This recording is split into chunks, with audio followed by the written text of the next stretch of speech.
Good morning friends.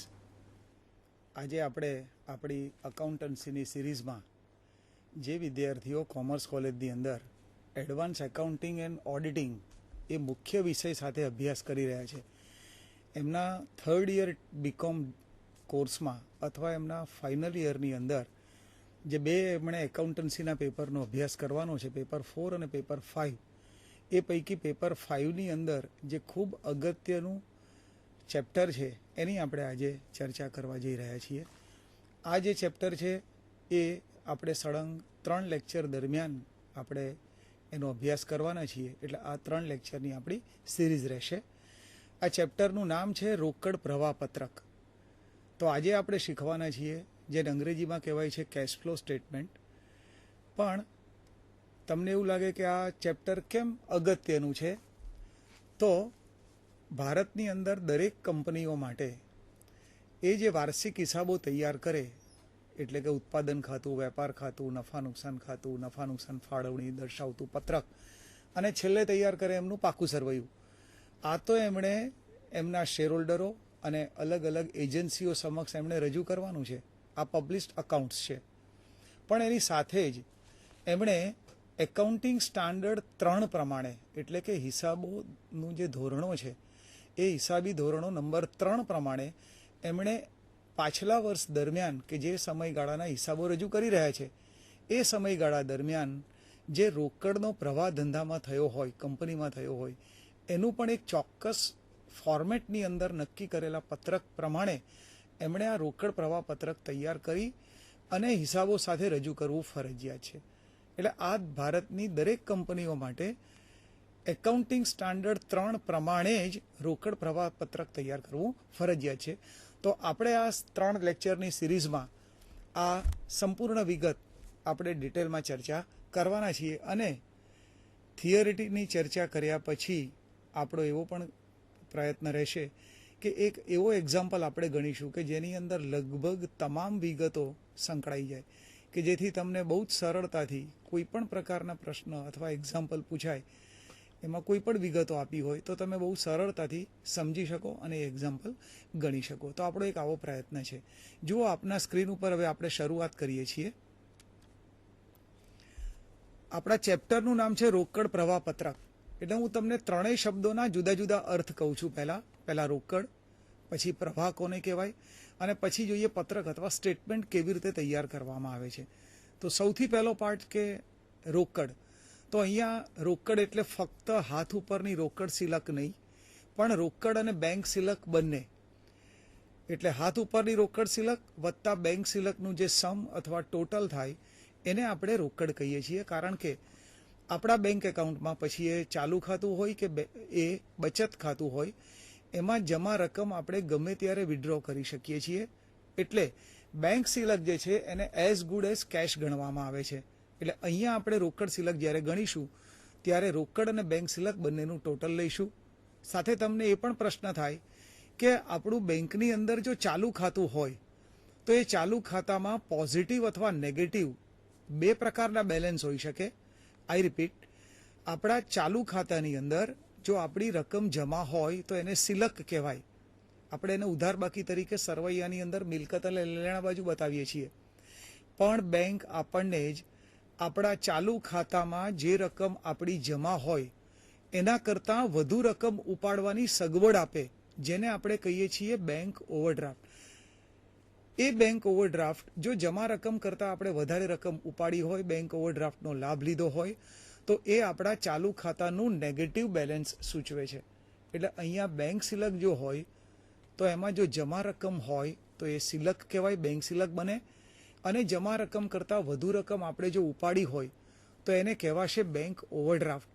અને એનું balance આપણે નેગેટિવ બેલેન્સ તરીકે અથવા માઇનસ સાઇન તરીકે આપણે કાઉન્ટ કરીશું.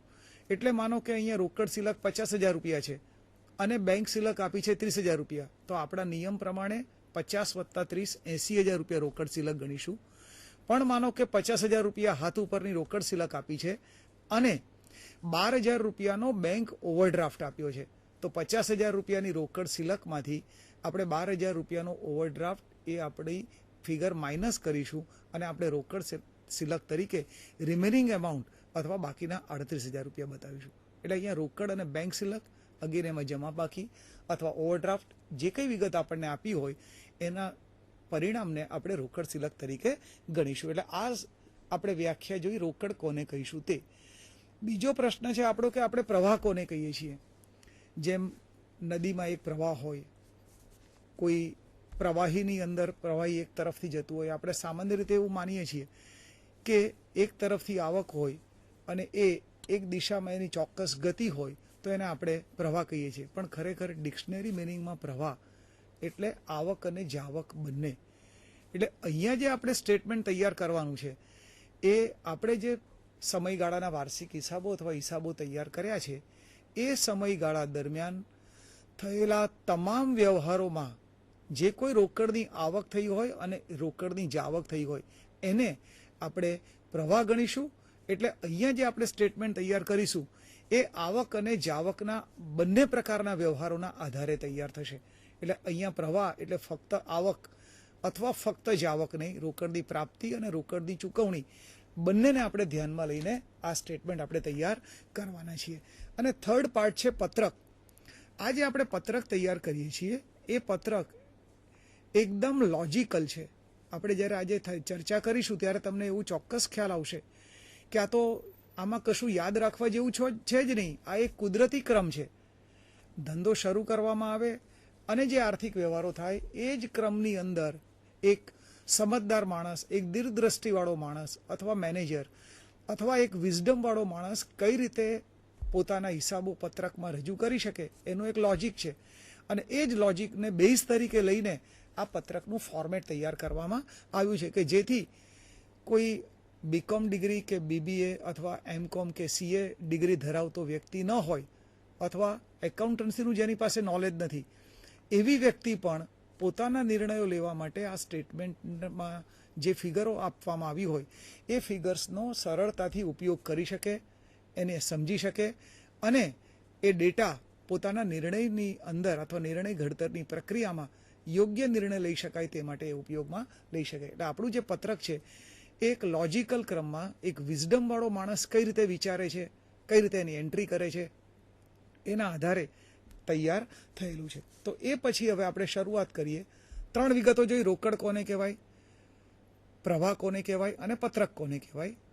હવે જોઈએ છે કે આ વિઝડમવાળા માણસ અથવા કોઈ પણ ધંધાની આર્થિક પ્રવૃત્તિ જે થાય છે એનો ક્રમ કયો છે.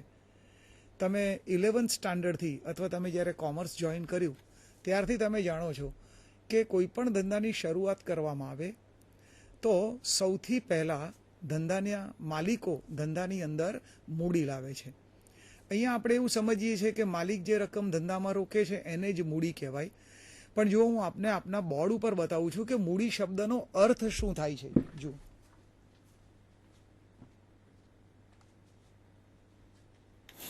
આપ સૌ એવું જાણો છો કે મૂડી એટલે ધંધાની અંદર માલિક જે નાણાં રોકે છે એને જ આપણે મૂડી કહીએ છીએ. પણ ખરેખર ધંધામાં લાંબા ગાળા માટે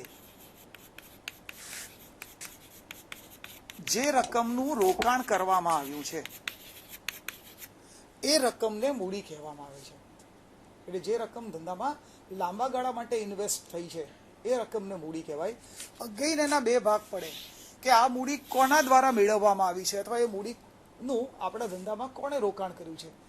જો રોકાણ કરનારાઓને ધંધાના નિર્ણયો લેવામાં અધિકાર હોય, જેમની પાસે ધંધાના ડિસિઝન મેકિંગના પાવર્સ હોય તો આપણે એમને કહીએ છીએ માલિકો. અને ધંધાનું પરિણામ પણ એ જ એન્જોય કરે છે, either the profit or the loss. એટલે માલિકો કે જે નિર્ણય લેવા માટે હકદાર છે એમણે રોકેલી મૂડીને આપણે કહીશું માલિકીની મૂડી. પણ બીજા એવા પણ રોકાણકારો છે કે આપણા ધંધામાં અથવા આપણી કંપનીમાં એ લાંબા ગાળા માટે રોકાણ કરે છે પણ એમની પાસે ધંધાના નિર્ણયો લેવાના હક નથી, એટલે આપણે એમને માલિકો કહીશું નહીં. એ ફક્ત આપણા ધંધામાં લાંબા ગાળા માટે રોકાણ કરે છે, ચોક્કસ શરતો એ કરે છે જેના વળતર તરીકે આપણે એમને વ્યાજ ચૂકવીશું અને જેટલા સમય માટે એમણે રોકાણ કર્યું હોય એ સમયગાળો પૂરો થાય ત્યારે આપણે એમને એ નાણાં પરત કરીશું. અથવા જ્યારે એમની પાસેથી નાણાં ઉછીના લીધા હોય ત્યારે પરત કરવાની જે કન્ડિશન આપણે નક્કી કરી હોય એનું આપણે પાલન કરીને નાણાં એમને પરત કરીશું. તો આ જે રકમ થઈ એ રોકાણ કરનારાઓ પાસે કોઈ માલિકી હક નથી, માટે એમણે રોકેલી લાંબા ગાળાની રકમને આપણે કહીશું ઉછીની લીધેલી મૂડી. આમ ડિક્શનરી મિનિંગ જોઈએ તો મૂડીના બે ભાગ પડશે. જે રકમ ધંધામાં લાંબા ગાળા માટે રોકાઈ છે તેને આપણે મૂડી કહીશું.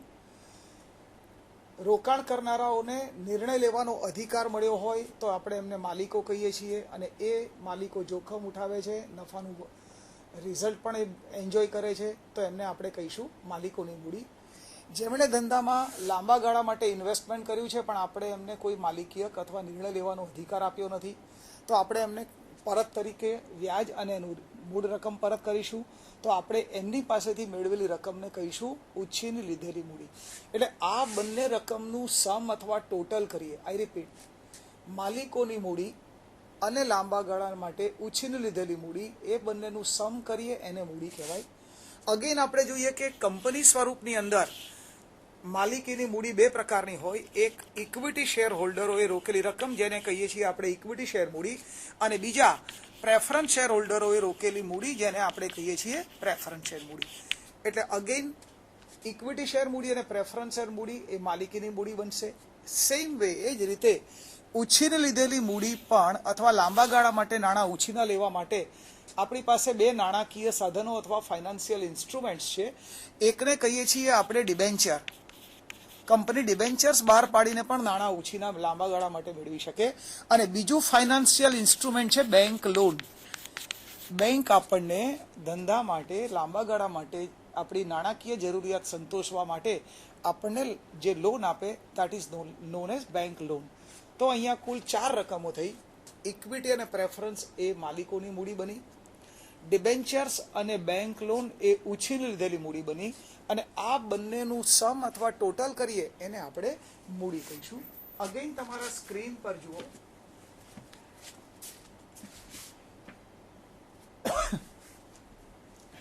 ધંધામાં લાંબા ગાળા માટે જરૂરી મૂડી મેળવવી એ સૌથી પહેલો ક્રમ છે, જેની અંદર આ 4 પ્રકારની મૂડીનો સમાવેશ થઈ જાય.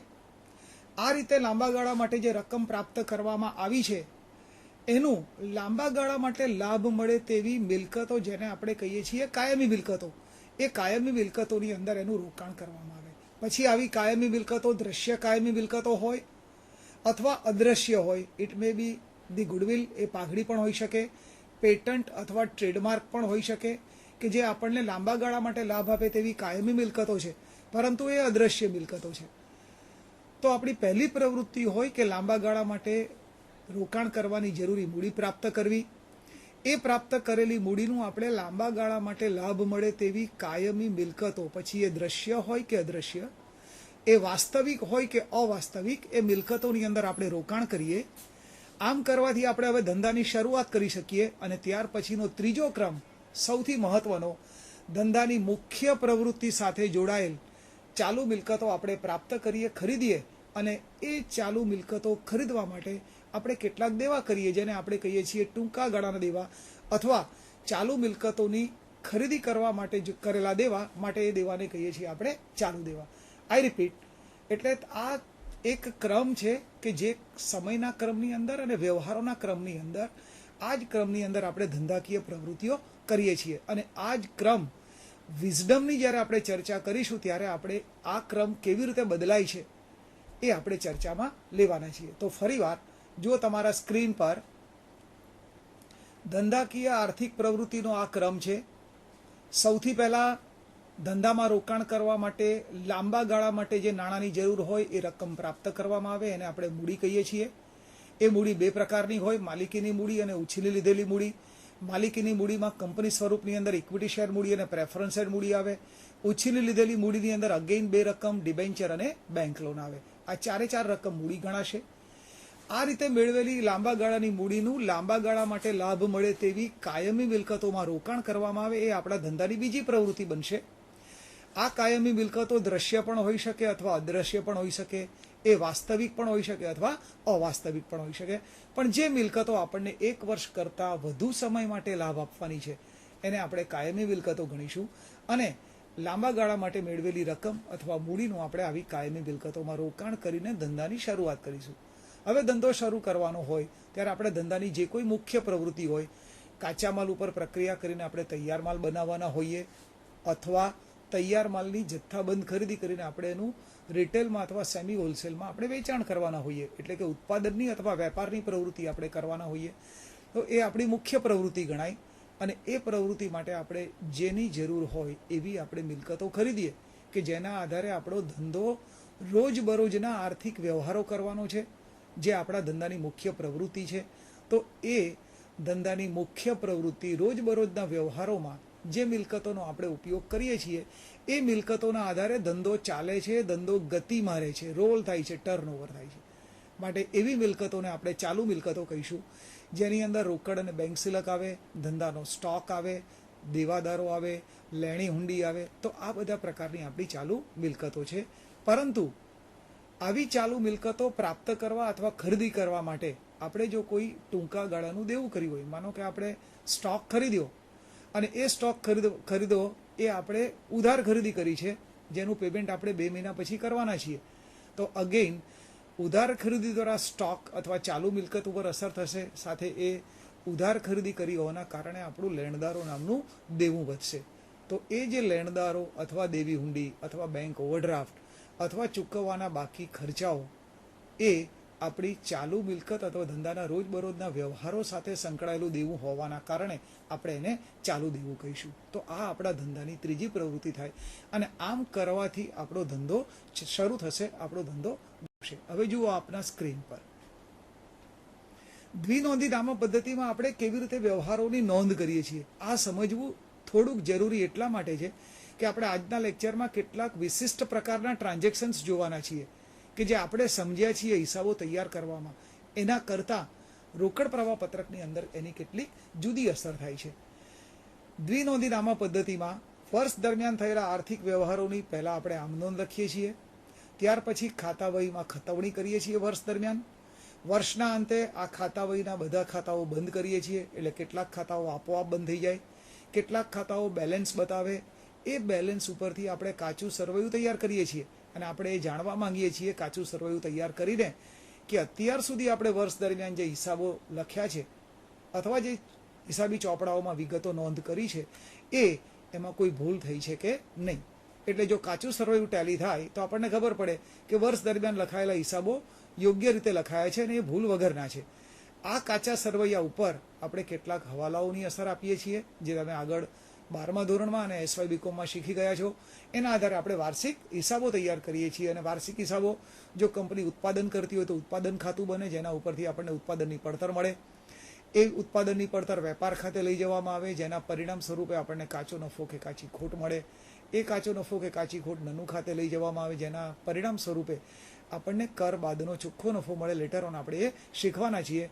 એ કર બાદના ચોખ્ખા નફામાંથી નફાની વહેંચણી કરવામાં આવે અને છેલ્લે આપણે પાકું સરવૈયું તૈયાર કરીએ છીએ. તો આ રીતે આપણે આખા વર્ષ દરમિયાન હિસાબોની નોંધ કરીએ છીએ અને પછી ફાઇનલ એકાઉન્ટ્સ આપણે તૈયાર કરીએ છીએ. હવે જુઓ આપના સ્ક્રીન ઉપર સૌથી નીચે એક અગત્યની વિગત બતાવી છે કે આજે આપણે હિસાબો તૈયાર કરીએ એમાં વર્ષ દરમિયાન થયેલા તમામ વ્યવહારોની નોંધ કરીએ છીએ અને પછી એની આમ નોંધ લખીને એની ખતવણી કરીએ છીએ. તો એ દરમિયાન વર્ષ દરમિયાન જે કોઈ આર્થિક વ્યવહારો રોકડ અને બેંક દ્વારા થયા હોય એ અંગે આપણે રોકડ ખાતું અને બેંક ખાતું પણ તૈયાર કર્યું જ હોય અને એની પણ તમામ અથવા વર્ષ દરમિયાન રોકડ અને બેંક દ્વારા થયેલા તમામ વ્યવહારોની વિગત આપણા રોકડ અને બેંક ખાતામાં આપણે બતાવી જ હોય. આ રોકડ અને બેંક ખાતામાં શરૂઆતની બાકી હોય, વર્ષ દરમિયાન દરેક વ્યવહાર દ્વારા થયેલી રોકડની પ્રાપ્તિ અને રોકડની ચૂકવણી બતાવી હોય, ઉધાર અથવા જમા બાજુ વિગત બતાવી હોય અને વર્ષના અંતે વાર્ષિક હિસાબો તૈયાર કરતાં પહેલાં આપણે ખાતા વહીના ખાતા બંધ કર્યા હોય ત્યારે આ બંને ખાતાની આપણને આખરની બાકીઓ પણ મળી હોય. એટલે મારે તમને એ સમજાવવું હતું કે આપણી પાસે રોકડ અને બેંક સિલક ખાતાની વિગતો તો આપણે જ્યારે વાર્ષિક હિસાબો અથવા વર્ષ દરમિયાન જ્યારે હિસાબો તૈયાર કરીએ છીએ ત્યારે એની વિગતો આપણી પાસે ઓલરેડી હોય છે. તો પછી શા માટે આપણે રોકડ પ્રવાહ પત્રક જુદું તૈયાર કરવું? તો એ હવે આપણે લેટર ઓન શીખીએ છીએ. જુઓ તમારી સ્ક્રીન પર એક વિગત જોઈ રોકડ અને બેંક ખાતું. બીજી વિગત જોવી છે આપણે કે રોકડ અંદાજપત્ર. રોકડ અંદાજપત્ર નજીકના ભવિષ્યમાં થનારા અંદાજી આર્થિક વ્યવહારોના આધારે રોકડની અંદાજી આવક અને જાવકની ગણતરી દર્શાવતું પત્રક છે. આ પત્રક તૈયાર કરવાનો હેતુ જુદો છે. આપણે માનો કે અત્યારે ઓગસ્ટ 2010માં છીએ. આવનારા 3 મહિના એટલે કે સપ્ટેમ્બર, ઓક્ટોબર, નવેમ્બર 2010 દરમિયાન આપણે જે આર્થિક વ્યવહારોની અપેક્ષા રાખીએ છીએ અથવા આપણા જે અંદાજી આર્થિક વ્યવહારો છે એ આર્થિક વ્યવહારોમાં આપણે 3 મહિના દરમિયાન માસવાર મહિના પ્રમાણે કુલ કેટલા રૂપિયા રોકડમાં પ્રાપ્ત કરીશું અને આપણા વ્યવહારો સાચવવા માટે આપણે કુલ કેટલી રકમની રોકડમાં ચૂકવણી કરવી પડશે એ આપણા અંદાજી આર્થિક વ્યવહારો ઉપરથી આપણે નક્કી કરી શકીએ. એના આધારે તમે જ ટીવાય બીકોમની અંદર અકાઉન્ટ પેપર 4ની અંદર આ એક આખું ચેપ્ટર શીખી રહ્યા છો જેનું નામ છે રોકડ અંદાજપત્ર.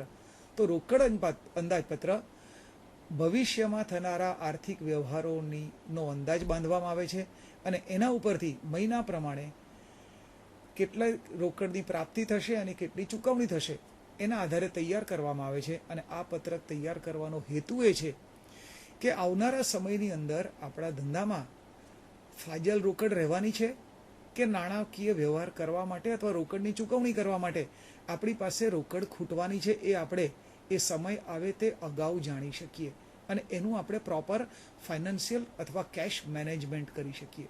માનો કે આજે આપણે ઓગસ્ટમાં છીએ અને સપ્ટેમ્બર માટે આપણે આ ગણતરી કરી અને સપ્ટેમ્બર મહિનાની અંદર આપણે રોકડ અંદાજપત્ર બનાવ્યું અને એનું પરિણામ આપણને એવું મળે છે કે સપ્ટેમ્બરના અંતે આપણી પાસે હાથ સિલક અથવા આખરની સિલક તરીકે 1.5 લાખ રૂપિયા રહેવાના છે. ધંધાની જરૂરિયાત માટે 50,000 રૂપિયા હાથ ઉપર રાખવા જરૂરી છે. તો જરૂર કરતાં વધારે આપણી પાસે સિલક આવી 1 લાખ રૂપિયા. એ રકમ જો આપણે ધંધામાં ઉપયોગ કરવાના ન હોઈએ, બિનજરૂરી હોય, તો એ રકમનું આપણે એવી રીતે ધંધાની બહાર રોકાણ કરવું અથવા ધંધાની અંદર વિસ્તરણ કરવા માટે એનો ઉપયોગ કરવો અથવા આપણું વધારે વ્યાજવાળું જે દેવું છે એ ચૂકવવા માટે આ રકમનો આપણે સરળતાથી ઉપયોગ કરી શકીએ અને આપણા વ્યાજ અથવા બીજા ખર્ચ આપણે ઘટાડી શકીએ અથવા ફર્ધર ઇન્વેસ્ટમેન્ટ અથવા ધંધાની બહાર રોકાણ કરીને આપણે વધારાની આવક જનરેટ કરી શકીએ કે જેથી આપણે મેક્સિમમ પ્રોફિટ ઉપર આપણે પહોંચી શકીએ. આનાથી રિવર્સ કે જો આપણે સપ્ટેમ્બર મહિનાની અંદર 1.5 લાખ રૂપિયા સિલકના બદલે 1.5 લાખ રૂપિયાની ચૂકવણી કરવા માટે આપણી પાસે રોકડની પ્રાપ્તિ થવાની હોય ફક્ત 1,20,000 રૂપિયા, તો ચૂકવણી કરવા માટે 30,000 રૂપિયા ખૂટવાના છે. તો એ ખૂટવાના છે જ્યારે આપણને ખબર પડે અથવા સપ્ટેમ્બરના અંતે જ્યારે ખબર પડે ત્યારે આપણે એ નાણાં મેળવવાનો પ્રયત્ન કરીએ તો આપણા ધંધાની શાખ સમયસર નાણાં ન ચૂકવી શકવાના કારણે જોખમાય છે. આવું ન થાય એ માટે આપણે સપ્ટેમ્બર મહિનાનું જ એડવાન્સ પ્લાનિંગ કરીએ અને સપ્ટેમ્બર મહિનામાં જો 30,000 રૂપિયા ખૂટવાના હોય વત્તા આપણે 50,000 રૂપિયા હાથ ઉપર સિલક તરીકે રાખવા જરૂરી બનતા હોય તો આપણે સપ્ટેમ્બર મહિનામાં 80,000 રૂપિયા સપ્ટેમ્બરની શરૂઆત થાય તે પહેલાં જ ઉછીના લેવાનો પ્રયત્ન કરીશું. એ માટેનું આયોજન કરીશું કે જેથી આપણે સમયસર આપણા ખર્ચાઓ રોકડમાં ચૂકવી શકીએ અને આપણા ધંધાની શાખ પ્રતિષ્ઠા આબરૂ આપણે જાળવી શકીએ.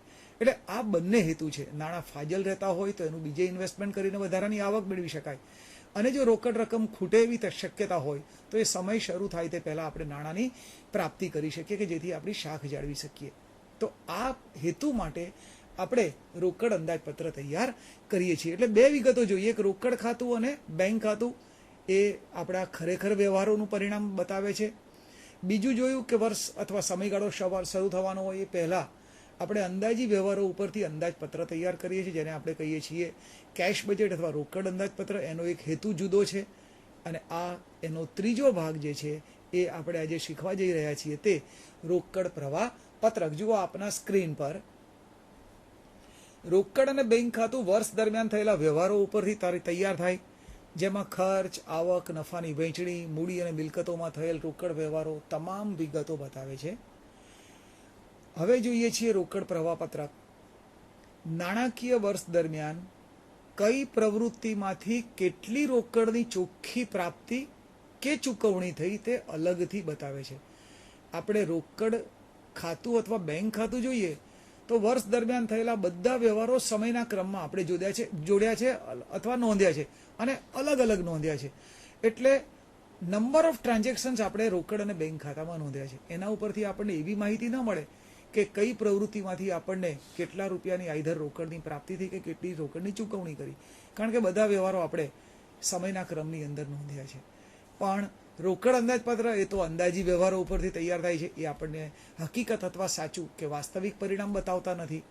તો વાસ્તવિક પરિણામ, હકીકતોની માહિતી મળે આપણને, રોકડ અને બેંક સિલક સાથે જોડાયેલી માહિતી મળે, અને કઈ પ્રવૃત્તિમાંથી આપણું રોકડ ઉપરનું ચોખ્ખું પરિણામ શું આવ્યું એ જાણી શકાય. તે માટે આપણે રોકડ પ્રવાહપત્રક તૈયાર કરીએ છીએ. જુઓ આપના સ્ક્રીન પર, એમાં અહીંયા જુઓ બતાવ્યું છે રોકડ પ્રવાહપત્રક નાણાકીય વર્ષ દરમિયાન, એટલે કે જે સમયગાળા માટે આપણે વાર્ષિક હિસાબો અથવા હિસાબો તૈયાર કરે છે તે સમયગાળા દરમિયાન જે પ્રવૃત્તિઓ કરી છે, એ કઈ પ્રવૃત્તિઓ આપણે લેટર ઓન સમજીએ છીએ, એ પ્રવૃત્તિ દરમિયાન રોકડ રકમની અથવા સિલકની ચોખ્ખી પ્રાપ્તિ કરી, એટલે એમાંથી આપણને ભંડોળ કે ફંડ અથવા રોકડ રકમની પ્રાપ્તિ થઈ, નેટ રકમ મળી કે આપણે એ માટે રકમ નેટ ચૂકવવી પડી, તે પ્રવૃત્તિ પ્રમાણે અલગ અલગ દર્શાવે છે. અને તેનાથી આપણને ખબર પડે કે આપણે કઈ પ્રવૃત્તિ કરીએ છીએ તો એમાંથી આપણને રોકડ રકમની પ્રાપ્તિ થઈ અથવા રોકડ રકમની આપણે ચૂકવણી કરવી પડી કે આપણે ફર્ધર ઇન્વેસ્ટમેન્ટ બિઝનેસની અંદર કરવું પડ્યું. એ વિગત આપણને સેપરેટ બતાવે છે રોકડ પ્રવાહપત્રક. અને માટે જ એ નિર્ણય ઘડતરની પ્રક્રિયામાં આ સ્ટેટમેન્ટ બહુ જ મહત્વનું છે, અને માટે જ એ દરેક કંપનીઓ માટે તૈયાર કરવું ફરજિયાત બનાવ્યું છે, અને માટે જ આપણા અભ્યાસક્રમમાં પણ એ ભાગ તરીકે જોડાયેલું છે. જુઓ નીચે હવે તમારા સ્ક્રીન પર સેકન્ડ પાર્ટમાં, જેથી ધંધામાં રોકડનું સંચાલન કેવી રીતે થઈ રહ્યું છે, ધંધાની નફાકારકતા કેવી છે, ધંધાની આર્થિક સ્થિતિ કેવી છે. તમે કાયમી મિલકતો વધારી રહ્યા હો પણ સામે લાંબા ગાળાનું દેવું વધી રહ્યું હોય, તમારી નફાકારકતા વધી રહી હોય પણ સામે વ્યાજનો બોજો વધી રહ્યો હોય, આવું કંઈ બની રહ્યું છે. અથવા તમે ધંધાના મુખ્ય વ્યવહારોમાંથી, મુખ્ય પ્રવૃત્તિમાંથી તમે કેશ જનરેટ કરો છો અને એમાંની કેટલીક રકમનું ધંધાના વિકાસ માટે કાયમી મિલકતોમાં રોકાણ કરો છો, અને બાકીની કેશ માલિકો વચ્ચે તમે નફાની વહેંચણી તરીકે ઉપયોગમાં લો છો. તમે શું કરી રહ્યા છો એના આધારે સમગ્ર ધંધાની બધા જ પ્રકારની આર્થિક બાબતો આપણે જાણી શકીએ છીએ. જુઓ ત્યાર પછીનો મુદ્દો, આ સૌથી મહત્વનો મુદ્દો છે આખા ચેપ્ટરમાં સમજવાનો, કે એક વ્યક્તિની દીર્ઘદ્રષ્ટિ અથવા એક વિઝડમ હોય છે. આ વિઝડમ શું છે?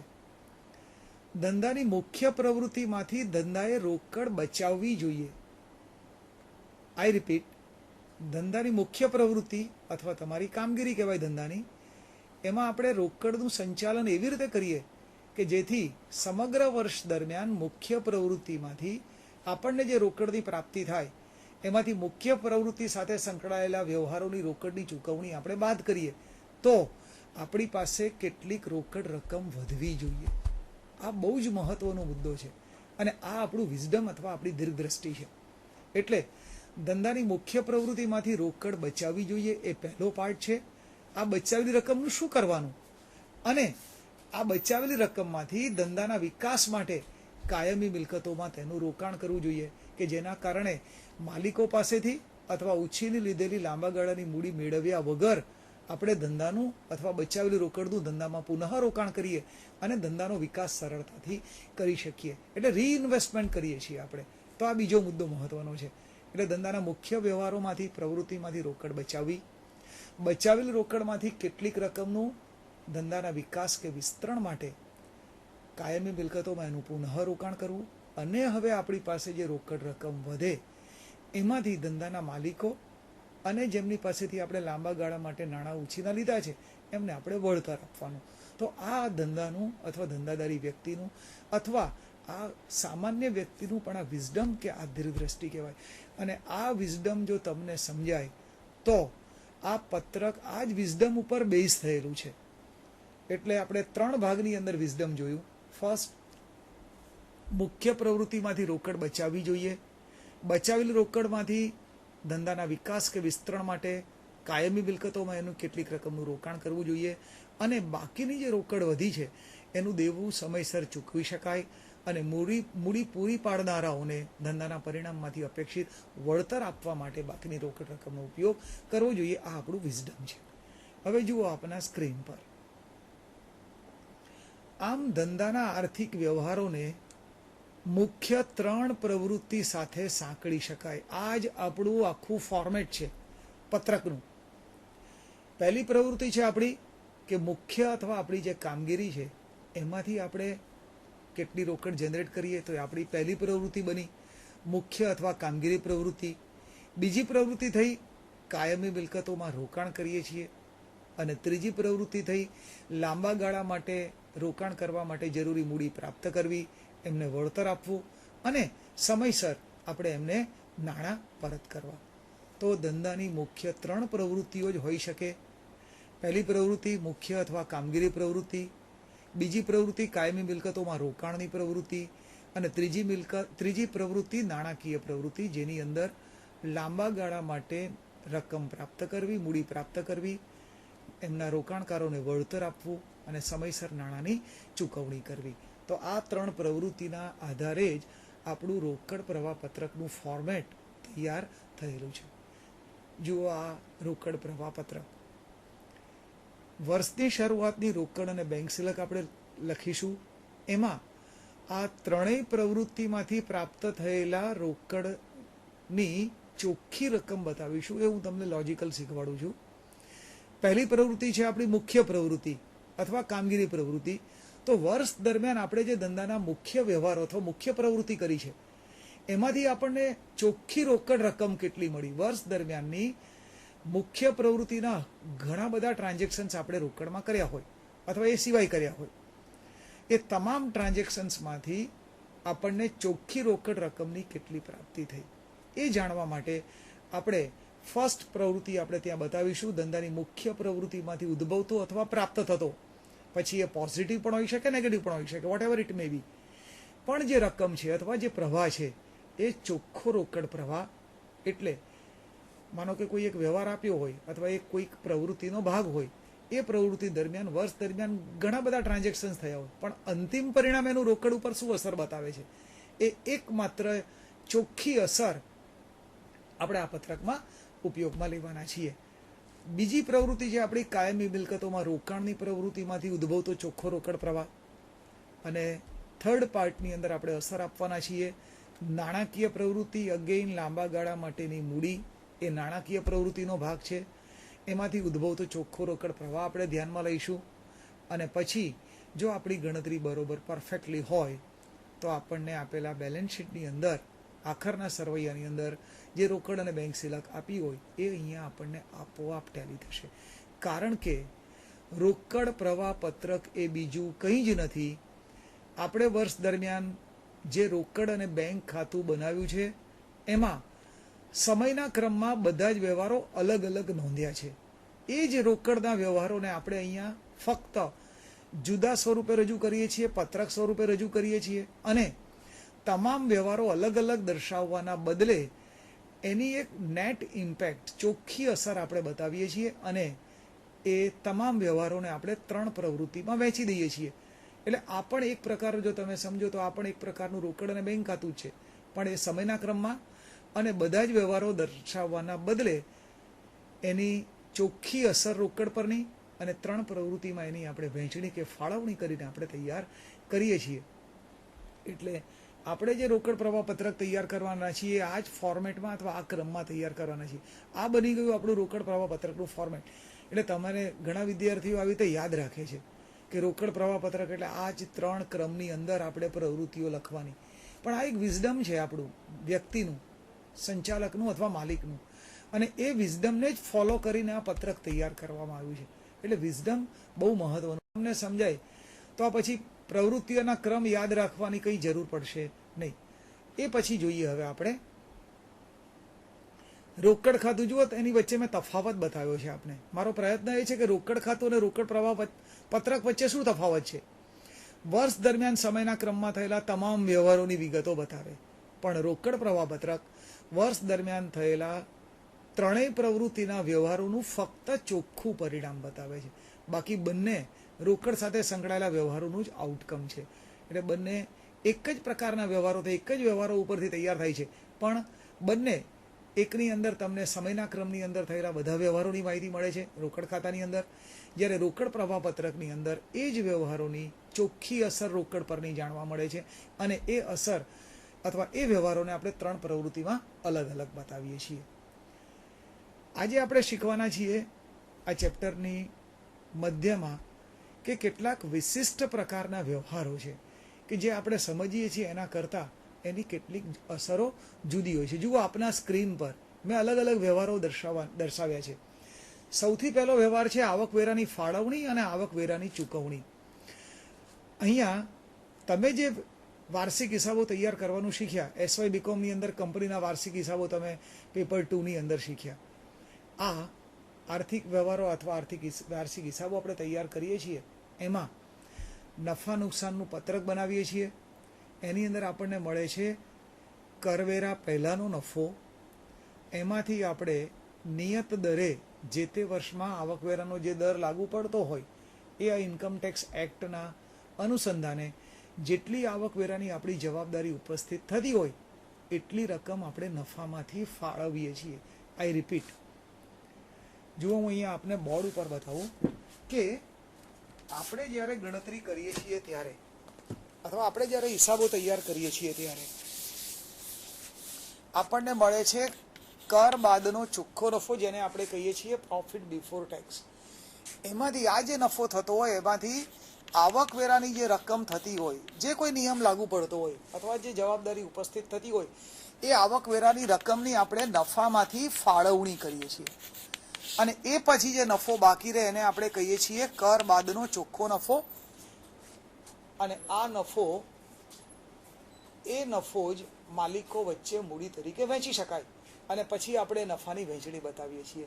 એટલે અહીંયા કર પહેલાંના નફામાંથી જે આવકવેરાની રકમ આપણે બાદ કરીએ છીએ એ આવકવેરાની ચૂકવણી નથી, એ આવકવેરાની ફાળવણી છે. આ આપણી નિયમ અનુસારની આવકવેરો ભરવાની જવાબદારી છે અને માટે એ રકમ માલિકો વચ્ચે નફા તરીકે વહેંચતા પહેલાં આપણે એ રકમ નફામાંથી જુદી ફાળવીએ છીએ, જુદી મૂકી રાખીએ છીએ. એટલે નફાની ફાળવણી એ જુદો મુદ્દો છે, એ આપણી આવકવેરાની જવાબદારીની રકમ સૂચવે છે. પણ તમે એસવાય બીકોમની અંદર ટેક્સેશન શીખી ગયા અને એ ટેક્સેશનના 5 જે હેડ છે ઇન્કમ ટેક્સના, એમાંનું એક હેડ ધંધો કે વ્યવસાયની લાભ અથવા નફાની વિગત અથવા એ ટાઇટલ, એમાં તમે શીખી ગયા કે વર્ષ દરમિયાન આવકવેરાની જે ચૂકવણી કરવાની છે, આઈ રિપીટ, વર્ષ દરમિયાન આવકવેરાની જે ચૂકવણી કરવાની છે એ આવકવેરાની ચૂકવણી ક્વાર્ટરલી કરવાની છે. દર 3 મહિને તમારે આવકવેરાની ચૂકવણી કરવાની છે. એટલે એપ્રિલથી શરૂ થઈને જૂન સુધીનું જે ક્વાર્ટર 3 મહિનાનો સમયગાળો છે એ સમયગાળામાં તમારો કેટલો નફો હશે એનો તમારે અંદાજ બાંધવાનો અને એ અંદાજી આવક કે નફા ઉપર તમારી આવકવેરાની અંદાજી જવાબદારી કેટલી છે એ નક્કી કરવાનું અને એ અંદાજી આવકવેરાની રકમ આ સમયગાળો પૂરો થાય તે પહેલાં એટલે કે 15મી જૂન સુધીમાં તમારે આવકવેરામાં ભરી દેવાની. આ રકમ થઈ આવકવેરાની ચૂકવણી. પહેલા ક્વાર્ટરની અંદર તમે 15મી જૂન સુધીમાં પહેલા ક્વાર્ટરના નફાનો અંદાજ બાંધશો, એના ઉપરથી તમારી અંદાજી જવાબદારી નક્કી કરશો ઇન્કમ ટેક્સની અને તમે પેમેન્ટ કરશો. એ તમે એડવાન્સમાં પેમેન્ટ કરો છો, સમય વર્ષ ચાલી રહ્યું છે ત્યારે પેમેન્ટ કરો છો. સેમ વે બીજું ક્વાર્ટર આવશે, એ ક્વાર્ટર જુલાઈથી શરૂ થશે, 1 જુલાઈથી અને પૂરું થશે સપ્ટેમ્બરની અંદર. તો આ પહેલા 6 મહિના દરમિયાન તમારી અંદાજી આવક કેટલી, એના ઉપર તમારો અંદાજી આવકવેરાનો બોજો કેટલો, એમાંથી તમે પહેલા ક્વાર્ટરમાં જે રકમ ચૂકવી દીધી હોય આવકવેરાની એ બાદ કરવામાં આવે અને બાકીની રકમ અગેઇન સપ્ટેમ્બર પૂરો થાય તે પહેલાં એટલે 15મી સપ્ટેમ્બર પહેલાં ભરી દેવી પડે. જો આ તમને સમજાયું હોય તો એનો અર્થ એવો થાય કે આપણે વર્ષના અંતે વાર્ષિક હિસાબો તૈયાર કરીએ છીએ. જુઓ અહીંયા આપણે વર્ષના અંતે વાર્ષિક હિસાબો તૈયાર કરીએ છીએ અને એ વખતે આપણે વર્ષ પૂરું થયા પછી આપણે કર પહેલાંનો નફો શોધીએ અને એમાંથી આવકવેરાની જે રકમ બાદ કરીએ છીએ એ આપણી ફાળવણી કહેવાય, આવકવેરાની કુલ જવાબદારી કહેવાય, જે વર્ષના અંતે નક્કી થાય. પણ આવકવેરાના નિયમોનું પાલન કરતી વખતે વર્ષ ચાલી રહ્યું હોય તે સમયગાળા દરમિયાન, વર્ષ દરમિયાન 4 ક્વાર્ટર દરમિયાન આપણે એડવાન્સ ઇન્કમ ટેક્સ ભરવો પડે છે. એને કહેવાય છે આવકવેરાની ચૂકવણી. એટલે અહીંયા બે બાબતો મહત્વની. આવકવેરાની ચૂકવણી એડવાન્સમાં થાય છે, વર્ષ ચાલી રહ્યું હોય ત્યારે જ થઈ જાય છે. અને વર્ષના અંતે વાર્ષિક હિસાબો તૈયાર કરીએ ત્યારે આપણી ચોખ્ખી જવાબદારી કેટલી એ નક્કી થાય છે. એટલે આ બે મુદ્દા શીખ્યા આપણે. એક, વર્ષના અંતે ફાળવણી થાય. બીજું, વર્ષ ચાલુ હોય એ દરમિયાન એની ચૂકવણી કરવામાં આવે. ત્યાર પછીનો મુદ્દો કે વર્ષ દરમિયાન આપણે આવકવેરાની ચૂકવણી કરી એડવાન્સમાં, અગાઉથી ચૂકવેલો આવકવેરો કહેવાય. વર્ષના અંતે આપણી ચોખ્ખી આવકવેરાની જવાબદારી નક્કી થઈ. ત્યાર પછી આપણે આપણી આવક દર્શાવતું રિટર્ન ઇન્કમ ટેક્સમાં ફાઇલ કરીએ ડિપાર્ટમેન્ટમાં, કે આપણી ખરેખર આવકવેરો ભરવાની જવાબદારી કેટલી છે એ આપણે દસ્તાવેજી પુરાવાઓ સાથે રિટર્ન તરીકે આપણે આવકવેરા અધિકારી સમક્ષ રજૂ કરીએ. ત્યાર પછી આવકવેરા અધિકારી એ રિટર્નના આધારે આપણું એસેસમેન્ટ કરે અથવા આપણી આવક અને આપણી આવકવેરાની જવાબદારી નક્કી કરે, જેને કહેવાય છે આકારણી કરે. અને એ પછી આ આકારણી મુજબ જે આપણી આવકવેરાની જવાબદારી થતી હોય અને આપણે જે એડવાન્સ ઇન્કમ ટેક્સ વર્ષ દરમિયાન ભર્યો છે એના આધારે જો આપણે ખરેખર જવાબદારી કરતાં વધુ રકમ એડવાન્સમાં ભરી દીધી હોય તો આપણને વધુ ભરેલી રકમ રિફંડ મળે, એ રકમ આપણને પાછી મળે. પણ જો આપણી ખરેખર જવાબદારી કરતાં ઓછી રકમ આપણે એડવાન્સમાં ઇન્કમ ટેક્સ તરીકે ભરી હોય તો આપણે બાકીની રકમ, તફાવતની રકમ આપણે ઇન્કમ ટેક્સમાં જમા કરાવવી પડે. એક આ આખો ઇન્કમ ટેક્સ સાથે સંકળાયેલો વ્યવહાર છે. એટલે એનામાં 3 પાસાઓ છે. એક, વર્ષ ચાલી રહ્યું હોય એ સમયગાળા દરમિયાન એડવાન્સ ઇન્કમ ટેક્સ ભરવામાં આવે. બીજું પાસું છે એનું કે વર્ષના અંતે, વર્ષ પૂરું થઈ ગયા પછી આપણે વાર્ષિક હિસાબો તૈયાર કરીએ અને એમાંથી આપણી આવકવેરાની જવાબદારી નક્કી કરી કરવેરાની ફાળવણી કરીએ આપણે નફામાંથી. આ બીજો મુદ્દો. એ કરવેરાની ફાળવણી વર્ષ પૂરું થયા પછી નફામાંથી થાય છે, એટલે સમય મહત્વનો છે. અને આ રકમ નક્કી થયા પછી આપણે દસ્તાવેજી પુરાવાઓ સાથે આપણી વિગતો આવકવેરા ડિપાર્ટમેન્ટને સોંપીએ, જેને આપણે કહીએ છીએ રિટર્ન. એ રિટર્નનું સ્ક્રુટિની અથવા એનું એનાલિસિસ કરવામાં આવે આવકવેરા અધિકારી દ્વારા, અને આપણી ઇન્કમ ટેક્સના નિયમો પ્રમાણે આવકવેરાની જવાબદારી કેટલી છે એ આવકવેરા અધિકારી નક્કી કરે. એને કહેવાય છે આકારણી કરે.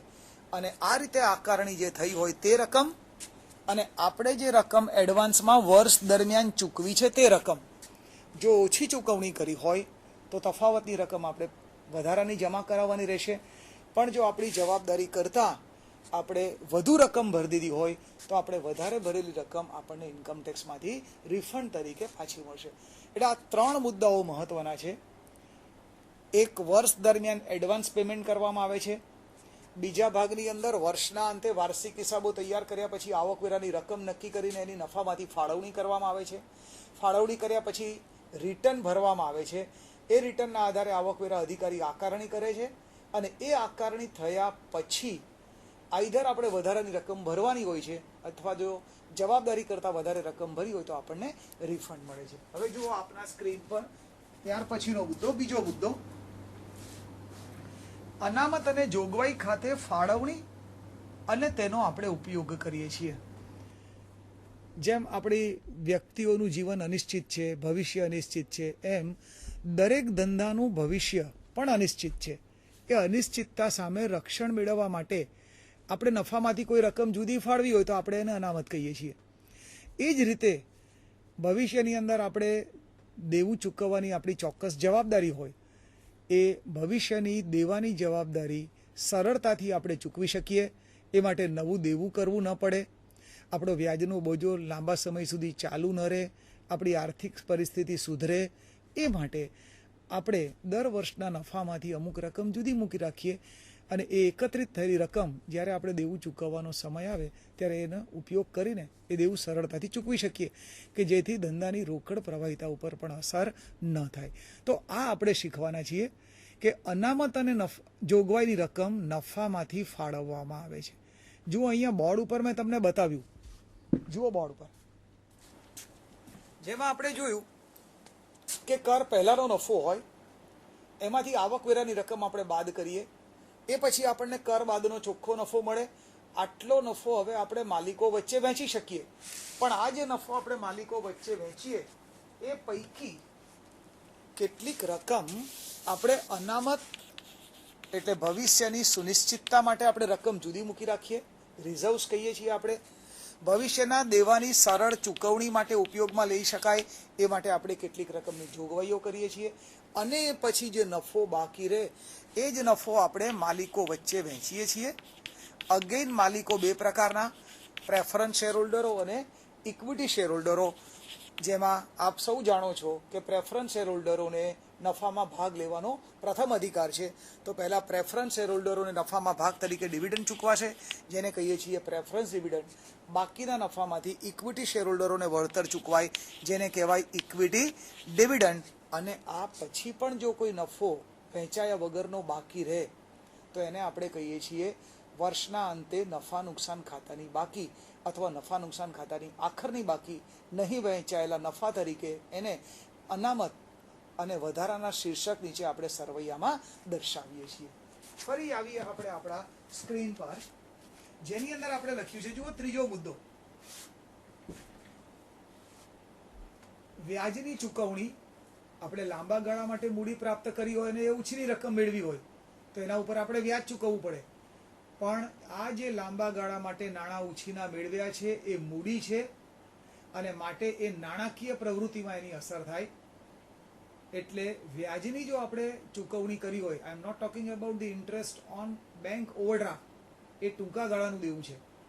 આપણે જે ચર્ચા કરીએ છીએ લાંબા ગાળા માટે જે મૂડી પ્રાપ્ત કરી છે, જે ઉછીની લીધેલી મૂડી હોય તો એમાં બે પ્રકાર, ડિબેન્ચર અને બેંક લોન. એનું જો આપણે વ્યાજ ચૂકવ્યું હોય તો એ નાણાકીય પ્રવૃત્તિમાં ગણાય, એ મુખ્ય પ્રવૃત્તિ અથવા કામગીરી પ્રવૃત્તિમાં ન ગણાય. કારણ કે આપણે નાણાં ઉછીના લેવા પડ્યા એ નાણાકીય વિભાગ જે છે આપણો એનું કામ છે, અને એના આઉટકમ તરીકે આપણે નાણાં ઉછીના લીધા હોય અને આપણે વ્યાજ ચૂકવવું પડે તો એ નાણાકીય પ્રવૃત્તિ ગણીને આપણે એની વિગત અથવા વ્યાજની અસર આપણે કામગીરી પ્રવૃત્તિમાં નહીં આપીએ, પણ આપણે આપીશું એને નાણાકીય પ્રવૃત્તિમાં. સેમ વે લાંબા ગાળાના દેવામાં ફેરફાર કર્યો હોય, માનો કે નવું દેવું કર્યું હોય અથવા જૂનું દેવું આપણે ચૂકવ્યું હોય. અહીંયા ઘણા બધા વિદ્યાર્થીઓ જુદા પ્રકારની સમજ ધરાવે છે. આપણે દેવું કરીએ તો આપણી પાસે રોકડ રકમની પ્રાપ્તિ થાય, આપણી પાસે રોકડ રકમ આવે. એટલે દેવું કરીએ તો રોકડ આવે. મોટા ભાગના એવું માને છે કે દેવું કરીએ રોકડ જાય અથવા આપણી પરિસ્થિતિ રોકડ પ્રવાહિતામાં બદલાય, નકારાત્મક બને. એવું નથી. દેવું કરીએ તો જેટલા રકમનું અથવા નાણાંનું દેવું કર્યું હોય એટલી રકમ આપણને રોકડમાં મળે, અને જો દેવાની આપણે ચૂકવણી કરી હોય તો એટલી રકમ આપણી પાસેથી રોકડમાં જાય છે. સેમ વે એ જ રીતે જો આપણે લાંબા ગાળા માટે મૂડી મેળવી હોય, એટલે પછી એ ઇક્વિટી શેર મૂડી હોય માલિકોની અથવા પ્રેફરન્સ શેર મૂડી હોય, તો નવી શેર મૂડી બહાર પાડીએ તો જે કિંમતે આપણે નવા શેર બહાર પાડ્યા હોય, પછી એ મૂળ કિંમત હોય, પ્રીમિયમ સહિત હોય કે વટાવથી હોય, એની જે નેટ રકમ હોય એ રકમની આપણને પ્રાપ્તિ થાય.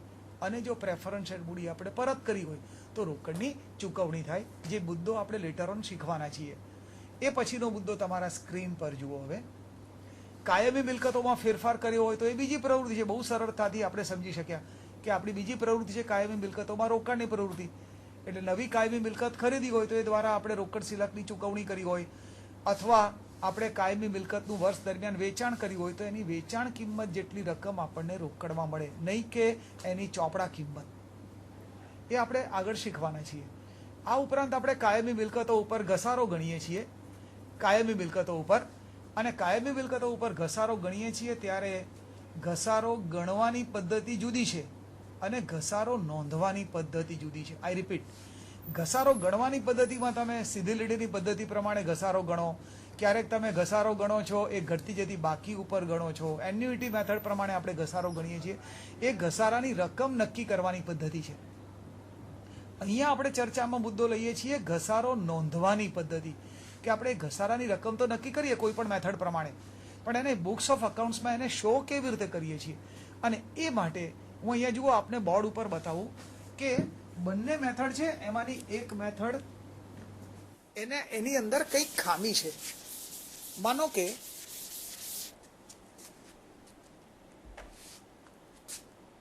જો તમારા બોર્ડ પર માનો કે તમે કોઈ મિલકત, માનો કે જમીન મકાનનું ખાતું છે, તો જમીન મકાનની તમે શરૂની બાકી બતાવી હોય, વર્ષ દરમિયાન જો ખરીદી કરી હોય તો એ આપણે એની અંદર ઉધાર કરીએ છીએ. વર્ષ દરમિયાન જો વેચાણ કર્યું હોય તો તમે તમારા હિસાબી નોંધની અંદર અથવા આર્થિક વ્યવહારોની નોંધ કરો છો ત્યારે એની ચોપડા કિંમત અથવા એની ઘસારા બાદ કિંમત વેચાણ તરીકે જે તે મિલકતના ખાતે જમા કરો છો. ફાઇન.